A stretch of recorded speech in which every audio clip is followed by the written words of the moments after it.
ഈ സൂംബ ഡാൻസിനെ എതിർക്കുന്നതിലെ കേരളത്തിലെ മുസ്ലിം സംഘടനകൾക്ക് ഗുരുതരമായിട്ടുള്ള ചില പാളിച്ചകൾ പറ്റിയിട്ടുണ്ട്. അതെന്താണെന്ന് വെച്ചാല് ഈ സൂംബ ഡാൻസ് എന്ന് കേട്ട പാതി കേൾക്കാത്ത പാതി അതിനെ എതിർപ്പുമായിട്ട് രംഗത്ത് വരുന്നതിന് പകരം സംസ്ഥാന സർക്കാരിന് ഇക്കാര്യത്തിലുള്ള ഇരട്ടത്താപ്പ് ചൂണ്ടിക്കാണിക്കുന്നതിൽ അവര് പരാജയപ്പെട്ടിരിക്കുകയാണ്. അതെന്താണെന്ന് വെച്ചാല് ഈ സൂംബ ഡാൻസ് സ്കൂളുകളിൽ കളിക്കുന്നത് മയക്കുമരുന്നിന് എതിരായിട്ടുള്ള ഒരു ക്യാമ്പയിന്റെ ഭാഗമായിട്ടാണ്. അതേസമയം മുസ്ലിം സംഘടനകളുടെ വീക്ഷണത്തില് ഈ മയക്കുമരുന്നിന് എതിരെ മാത്രമല്ല അവര് പോരാടിക്കൊണ്ടിരിക്കുന്നത്, മദ്യം എന്ന മഹാവിപത്തിനെതിരായിട്ടും അവര് പോരാടിക്കൊണ്ടിരിക്കുന്നു.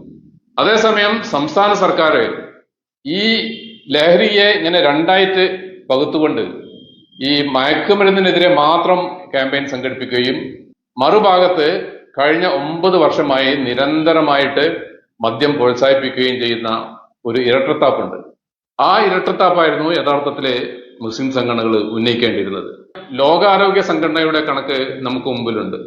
എന്താണെന്ന് വെച്ചാല് 2024 ഈ WHO പ്രസിദ്ധീകരിച്ച ഒരു കണക്ക് പ്രകാരം ലോകത്ത് മയക്കുമരുന്നിന്റെ ദൂഷ്യം മൂലം ഉണ്ടായിട്ടുള്ള മരണങ്ങൾ 6 ലക്ഷം ആണ് ഒരു വർഷം, 2024 മാത്രം. അതേസമയം മദ്യത്തിന്റെ ദൂഷ്യങ്ങൾ മൂലം ഉണ്ടായിട്ടുള്ള മരണങ്ങൾ എന്ന് പറയുന്നത് 26 ലക്ഷമാണ്. അതായത് മയക്കുമരുന്ന് മൂലം ഒരു ദിവസം ലോകത്ത് മരിക്കുന്നത് ഏതാണ്ട് 1600 പേരാണെങ്കിൽ മദ്യം മൂലം ഒരു ദിവസം ലോകത്ത് മരിക്കുന്നത് 7400 പേരാണ്. കേരളത്തിൽ തന്നെ നമുക്കറിയാം, ഇവിടെ കുടുംബകലഹങ്ങള്, ആക്സിഡന്റുകള്, ആത്മഹത്യകള്, ഈ സ്ത്രീ പീഡനം, അങ്ങനെ ഒരുപാട് പ്രശ്നങ്ങള് നമ്മുടെ നാട്ടിൽ ദിവസേന നമ്മുടെ മാധ്യമങ്ങളിൽ പ്രത്യക്ഷപ്പെടുന്നുണ്ട്.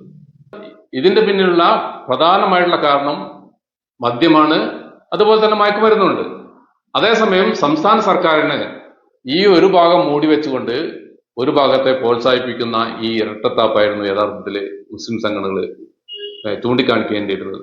മറ്റൊരു തമാശ കൂടി ഇതിലുണ്ട്. എന്താണെന്ന് വെച്ചാല് നമുക്കറിയാം, ഈ സൂംബ ഡാൻസ് എന്ന് പറയുന്നത് 1990കളില് കൊളംബിയയില് ആൽബർട്ടോ ബീറ്റ പെരാര എന്ന് പറയുന്ന ഒരു ഡാൻസറാണ് ഇത് അവതരിപ്പിക്കുന്നത്.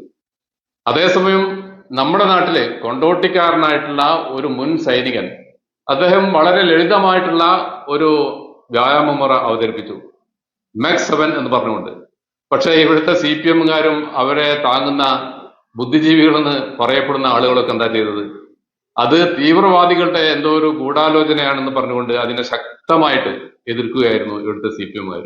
അപ്പം ഒരു എക്സസൈസിനെ പോലും വിഭാഗീയമായി കണ്ട് അനുകൂലിക്കുകയും എതിർക്കുകയും ചെയ്യുന്ന ആ ഒരു കാര്യം കൂടി യഥാർത്ഥത്തില് ഈ മുസ്ലിം സംഘടനകൾ ചൂണ്ടിക്കാണിക്കേണ്ടിയിരുന്നു. അതിനു പകരം അവര് ഈ സൂംബ ഡാൻസിനെ എതിർക്കാൻ വേണ്ടി ഉന്നയിക്കുന്ന കാരണങ്ങൾ അത് അത്രയൊന്നും നിലനിൽക്കുന്നതല്ല എന്നാണ് എനിക്ക് തോന്നുന്നത്. എന്തുകൊണ്ടാണെന്ന് വെച്ചാല് ഈ സൂംബ ഡാൻസിന്റെ സ്ഥാപകന് അദ്ദേഹം ഇതിൽ പറയുന്നത്, ഇത് കളിക്കണമെങ്കിൽ ഒരു നിങ്ങൾക്ക് കംഫർട്ടബിൾ ആയിട്ടുള്ള ഒരു ഡ്രസ്സ് എന്നാണ് അദ്ദേഹം പറയുന്നത്. അതിൽ ഇങ്ങനെ ഈ ബിക്കിനി ഇടണമെന്നോ അല്ലെങ്കിൽ ഈ കൂടിച്ചേർന്ന് കളിക്കണമെന്നൊന്നും ഈ സ്ഥാപകൻ പറയുന്നില്ല. മാത്രമല്ല അതിൽ പറയുന്നത് ചുരുങ്ങിയത് 45 മിനിറ്റ് മുതൽ 60 മിനിറ്റ് വരെ കളിക്കണം.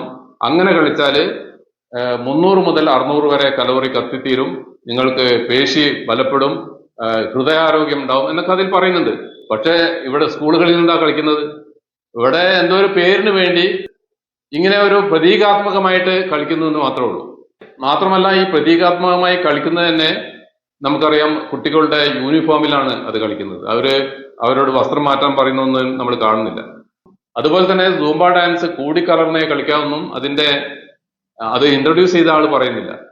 മാത്രമല്ല നമ്മളിപ്പോ സ്കൂളുകളിൽ നമ്മളെ ഈ സോഷ്യൽ മീഡിയയിലൊക്കെ കണ്ട ഈ സൂംബ ഡാൻസില് അങ്ങനെ ഭയങ്കരമായിട്ടൊരു കൂടിക്കലർന്നതായിട്ട് നമ്മൾ കാണുന്നുമില്ല. അതുകൊണ്ട് ഈ സൂംബ ഡാൻസിനെ എതിർക്കുന്ന അത് മുസ്ലിം സംഘടനകളാണെങ്കിലും രാഷ്ട്രീയ പാർട്ടികളാണെങ്കിലും പ്രതിപക്ഷ സംഘടനകളാണെങ്കിലും സാമൂഹിക സംഘടനകളാണെങ്കിലും ആരാണെങ്കിലും അവര് ഈ സർക്കാരിന്റെ ഈ ഇരട്ടത്താപ്പ് ചൂണ്ടിക്കാണിക്കുകയാണ് വേണ്ടത്. അത് പൊളിക്കാൻ വേണ്ടിയാണ് യഥാർത്ഥത്തിൽ ഈ സംഘടനകളൊക്കെ ശ്രമിക്കേണ്ടതെന്നാണ് പറയാനുള്ളത്.